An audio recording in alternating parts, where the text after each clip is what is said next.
Yeah, she's beautiful. And Michelle and myself, we're the hosts. We've got some wonderful artists. Oh, Lizzie. Lizzie. Yeah, Oh, who yeah. couldn't be here tonight, unfortunately, but hopefully we will catch her on the upslide. The Acoustic Sins, Cindy Dawson and Henry Seitz, are going to be doing something. Susan said, Sherry Dahl, Eva Lynn, Rue's daughter, who's a remarkable talent. Wow. I've seen her once. Lovely, yeah, really great, ballsy, bluesy voice, awesome. Oh man, who else? Lacey James. I wish I had the list in front of me. Right. I know a few of these ladies. Yeah. I love them. Yeah, This is going to be a great show. It's going to be terrific. Some of us are bringing and full Amy band. Madden. Amy right. Madden, who plays with John Paris and Alan Merrill, and she's going to be doing some lap steel guitar work. So we kind of have an acoustic thing, and then we've got, like, we're revving it up, and Granny with Ann Husick. So, And what's the date and the venue? Tammany Hall, April 17th. It's a birthday month for me, so this year I wanted to do something to celebrate. I was just going to, like, pop the springs off that sucker. Well, you know, it's not every day a girl turns 29. Yeah, But 20 it is again? it is every few years now, though. Yeah. Anyway, Michelle and I are old buddies. We met at the R Bar. Kip Elbaum put a show together and double billed us with Alan Merrill, I think, and with my old band Validation, And Bill Taps. that's right. And we stayed friends ever since. Do you feel that women are left out of the music scene somewhat or neglected? I grew up with four brothers. They used to shoot spitballs at me when I sat down at the piano, so I'm maybe a little biased, but.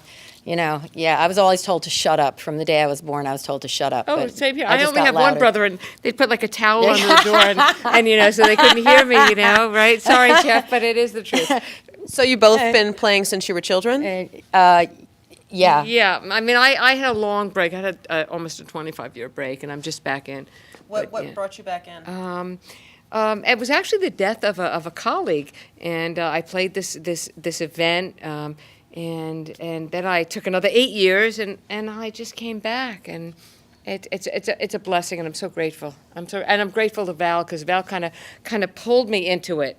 She pulled me because I was like, no, I'm not coming out, and she's like, no, you have to come out. You're really good. You have great songs, and Yeah, Thank you. she's got the for magic. encouraging and, her. and I Yeah, and yeah. I and I thank Val. Really, I really have to thank Val for so much.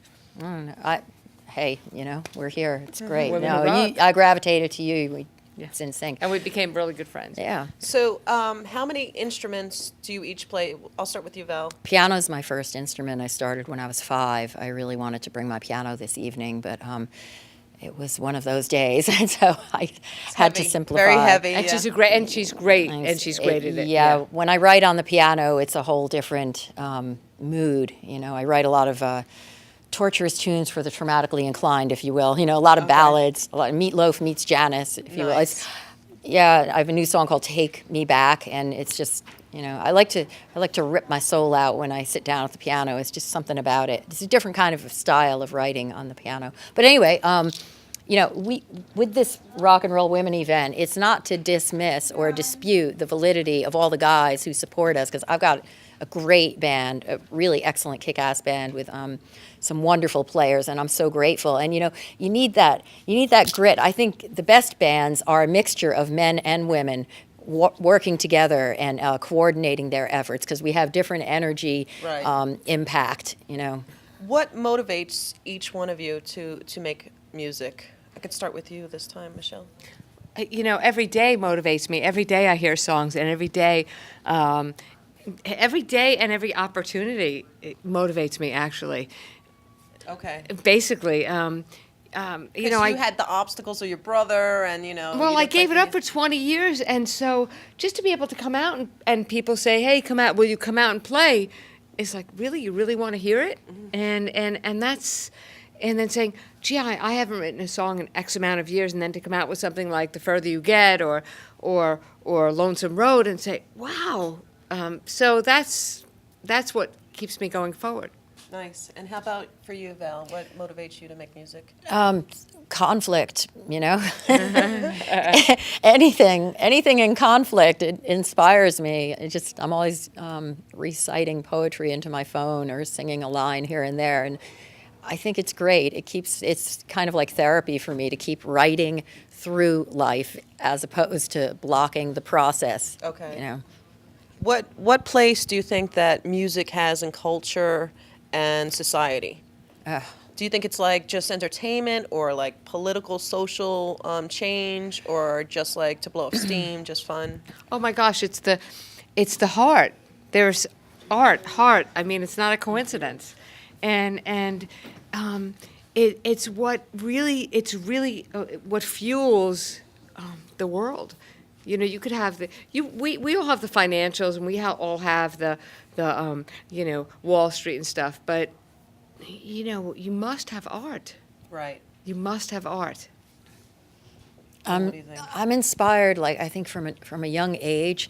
I remember, like, being in my mom's room, homesick from school one day with walking pneumonia and hearing a gospel song on the radio, and the lyrics were something like "Don't give up," and So it's like motivational, inspirational, and also the Pete Seeger folk, like when they were forming the unions back in the day, and all that stuff really just lights a fire under me to keep writing, because I think music of the people, by the people, for the people, I like that, to yeah. bring it all together, and that can inspire a whole revolutionary change. You know, as they say, like, what is it? A spiritual awakening is a revelation of the attitudes, and music does that. It's an opiate, but it doesn't have to be a bad kind of addiction. It's a positive addiction. Okay.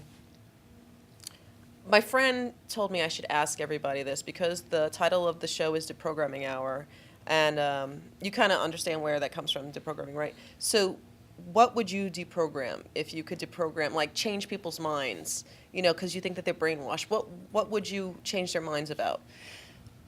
When I had my child, I was older, and a lot of people told me to, calm down and stop playing gigs and spend my time more efficiently. I think I would work on changing people's attitudes about how people approach moving forward in their own lives, to be more welcoming and open towards people making outside of the box choices that may wind them up in the place that people wish them to be by doing it their way.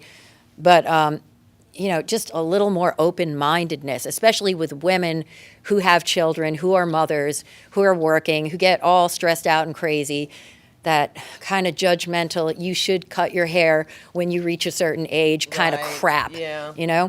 And you should be at home rather than taking your child to this folk rock gig, and whatnot. And just, why did you drag your kid to that rehearsal? All that kind of closed-minded stuff. Right. So I don't know, that's just one thing. There's probably a ton of things I'd like to deprogram, though. I like to deprogram myself at times.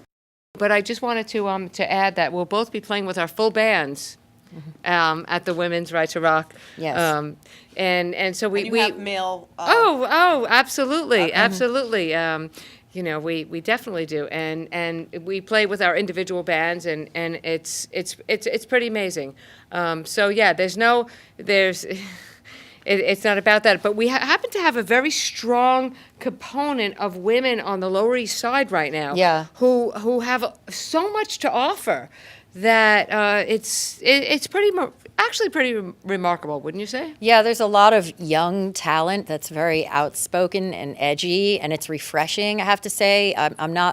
I'm not necessarily hearing the same old thing when I go into open mics anymore. Interesting. A lot of guts coming out. People like recreating rock and roll. Yeah, you can hear a difference. There's people who are doing it more as hobbyists, and then there's folks who really have something to say, and they're ripping it up. And then there's people who are more technically proficient, and their focus would be on how brilliant they are as a guitar player or as a vocalist specifically. But basically, when you put it all together, there is, and what inspired this event, the outspokenness of these women, the young women and the women who have come of age like ourselves. It's a beautiful integration of not being afraid to speak up for what you believe in. And also the men, refreshingly, they are welcoming this attitude from women, I find. I speak up, and I'm finding that it's met with a lot of favor, and not getting too much adversity, Nice. So Nice. Yeah. Things have changed since. Yeah. How can people find you if they want to see more? You already mentioned the gig, the Women Who Rock. Yeah. But Where else? I have a website at reverbnation.com/Val Kinzler. And you can also, if anyone is interested in more rock and roll women events, you can Gmail me at rockinroll@gmail.com. Okay. Rockin' with an N, women, Rock and roll women at Gmail. rock and roll women, yeah. And how about for you? Do you have your music online? Yep, MichelleFury.com. Friend me on Facebook, Michelle Fury fan page, and Michelle Fury Foyer is my regular Okay. page. So find me, say hi. Well, thank you so much for coming on, ladies. Thank you so Thank you, much. It was a Catherine. wonderful Thank you. show. Thank Great you. to meet you. Great to Awesome. meet you, too. All right. Nice to meet you. Thank you. All right. Thank you for watching Deprogramming Hour. Please tune in again in 2 weeks, same time, same channel, and have a good night.